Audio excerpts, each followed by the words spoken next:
अस्सलाम वालेकुम हुरैन फातिमा, क्या बनाने लगी हो? सैलड। चलो लाओ फ्रूट्स डालें। चलो लेट्स गो। पहले क्या डालेंगे? एप्पल। एप्पल। अब क्या डालेंगे? बाना। अब क्या डालेंगे? ग्रेप्स। अब क्या डालेंगे? अनार। वाओ। डाल दिया। हुरैन फातिमा, अब हम क्या डालेंगे? क्रीम। 3 और साथ क्या डालेंगे? मायोनीज। बांडिश और क्या डालेंगे? Black pepper. चलो डालें। Let's go.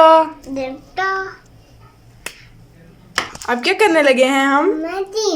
क्रीम डालने लगे हैं। क्रीम और मायोनीज और ब्लैक पेपर हमने मिक्स कर दिया है। अब हम इसमें डाल देंगे।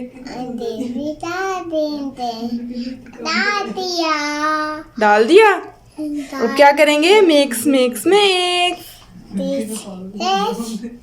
मिक्स कर दिया हमने। अब हम इसको करेंगे ऊपर से रैप। चलो हुरैन, इसको रैप करें ऊपर से। ये हुरैन ने रैप कर दिया।